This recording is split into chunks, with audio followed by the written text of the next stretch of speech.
dan jadi ujung dormai ubahin malibana sada pangkina bahen dormai. Demikian teman-teman. Kalau kita mencoba membaca kembali kitab Kejadian pada pasal sebelumnya, pada ayat yang sebelumnya, seluruh ciptaan yang ditata, seluruh ciptaan yang dibentuk oleh Tuhan dibentuk dengan satu ungkapan yang berulang-ulang disampaikan. Tuhan melihat bahwa semuanya baik. Namun pada saat manusia diciptakan, terutama sekali pada saat Tuhan melihat bahwa Adam ternyata belum lengkap tanpa Hawa, sehingga dia mengatakan tidak baik. Sesungguhnya kalimat ini bukan sebuah pernyataan negatif dalam arti bahwa ada sebuah sikap perilaku yang dianggap tidak wajar, tetapi untuk menggambarkan sebuah kondisi bahwa laki-laki membutuhkan perempuan, dan dua kata yang dipakai secara sejajar adalah penolong dan teman yang sepadan. Tentu ini bahasa yang agak sedikit ganjil dalam masyarakat kita, masyarakat yang sering disebut dengan masyarakat yang mandiri, masyarakat yang semakin menuntut bahwa masing-masing pribadi, apakah laki-laki dan perempuan, memiliki hak penuh untuk menentukan dirinya, menentukan masa depan, bahkan pilihan-pilihan yang penting dalam kehidupan. Kita boleh melihat ini pada isu-isu yang sering kali kita dengar dan lihat di tengah-tengah masyarakat kita. Karena itulah Tuhan mengingatkan bagi Adam, kenapa Tuhan sendirian memberikan sebuah mandat. Tidak baik kalau laki-laki itu seorang diri. Jadi sesungguhnya pernikahan itu adalah sebuah mandat dari Tuhan. Ini memberikan sebuah penegasan bahwa dalam pernikahan Kristen, siapapun pihak-pihak yang merasa ikut memberikan peran dalam mempertemukan sepasang keluarga, mereka tidak boleh mengatakan gara-gara saya mereka jadi. Ada peran di balik layar saya mendorong mereka untuk menentukan hatinya supaya mereka menjadi satu pasangan di tengah-tengah keluarga. Sesungguhnya Alkitab mengatakan bahwa itu adalah mandat dari Tuhan. Pernikahan itu adalah mandat, dan itu sebabnya kita gereja Protestan, terutama gereja HKBP sampai sekarang menganut pemahaman bahwa pernikahan itu adalah pernikahan antara Adam dan Hawa. Tidak ada pernikahan di tengah-tengahnya, karena kita yang memberikan sumber dasar kebenaran dalam membangun rumah tangga keluarga Kristen. Pengertian penolong ini tentu dimengerti dalam arti yang sangat praktis dalam kehidupan sehari-hari. Dalam kehidupan sebagai suami istri, tentu kita memiliki bagian yang tidak bisa dipisahkan satu dengan yang lain.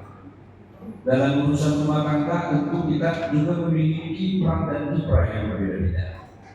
Tetapi kita tidak boleh menunjuk cara, gaya, dan nilai-nilai lama yang dipahami oleh manusia yang dulu pada saat laki-laki selalu ditempatkan sebagai superior terhadap perempuan, perempuan sebagai subordinat yang hanya mendengar, yang hanya tunduk melakukan apa yang diperintahkan oleh suami. Kita mengalami perkembangan baru dalam masyarakat kita. Karena lama gereja mungkin memberikan tafsiran yang sepihak, seakan-akan kalau dikatakan harus tunduk kepada suami, itu adalah merupakan sebuah ketundukan dalam arti kuasa. Padahal Allah mengatakan itu dalam arti relasi, hubungan suami dan istri.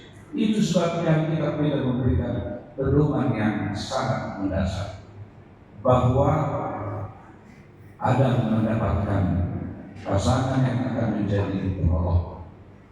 Dalam bahasa-bahasa yang populer sekarang disebut dengan mitra.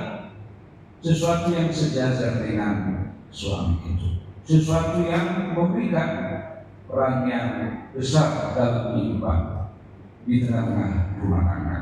Kita banyak melihat keberhasilan rumah tangga itu karena istri atau partnernya memberikan peran yang tidak kalah penting dalam membangun rumah tangga, membangun masa depan mereka, bahkan membangun mimpi-mimpi misalnya suaminya dalam mendapat kehidupan untuk mendapatkan posisi atau kesuksesan di tengah-tengah kehidupan. Istri memiliki peran yang sangat besar.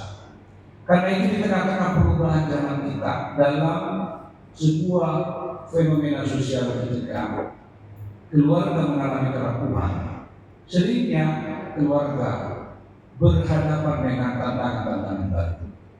Karena maksudnya unsur-unsur dunia yang mencoba untuk menurunkan mutu kehidupan keluarga dengan alasan-alasan yang dibuat-buat, sehingga lambat laun itu melonggarkan prinsip bahwa perempuan adalah penolong, teman yang sepadan dengan laki-laki itu.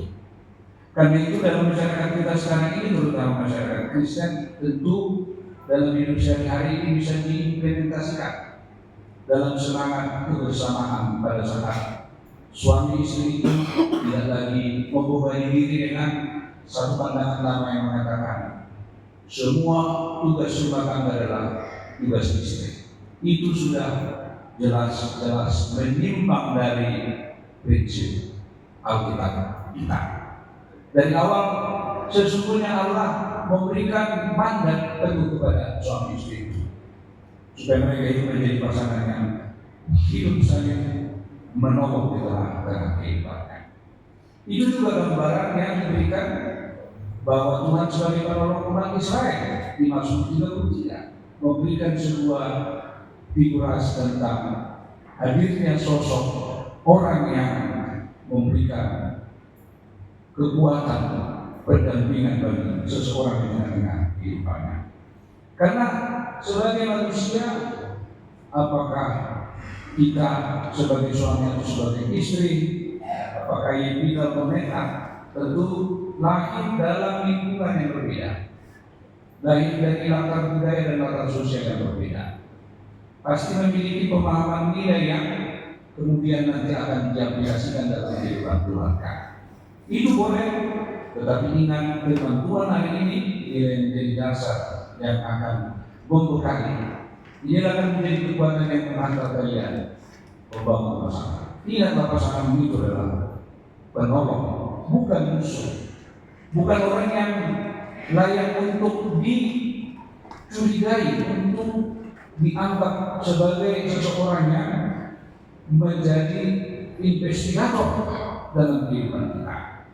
Kita melihat misalnya dalam lama-lama media sosial sekarang, karena yang menarik adalah tentang sebuah gambaran analogi tentang hal-hal yang negatif tentang kehidupan kita. Orang bisa tertawa membaca media sosial itu. Kalau narasi yang diceritakan itu kan talenta dan keistimewaan yang sangat berbeda-beda. Saya nggak nanya apa kelemahannya, karena itu tentu tidak begitu penting dalam menyuburkan, merawat bagaimana rumah tangga ini dibangun. Tapi ketika kita bicara apa kelebihannya sehingga kamu memilih dia menjadi pasanganmu, kalian berdua memberikan gambaran-gambaran yang konkret. Satu mengatakan dia orang sabar, satu mengatakan orang dia gigih. Coba bayangkan ketika dua karakter yang istimewa ini dipadukan, maka pastilah kalian akan menjadi keluarga yang akan dilimpahi Tuhan dengan segala berkat dan dengan segala sukacita di tengah-tengah kehidupan.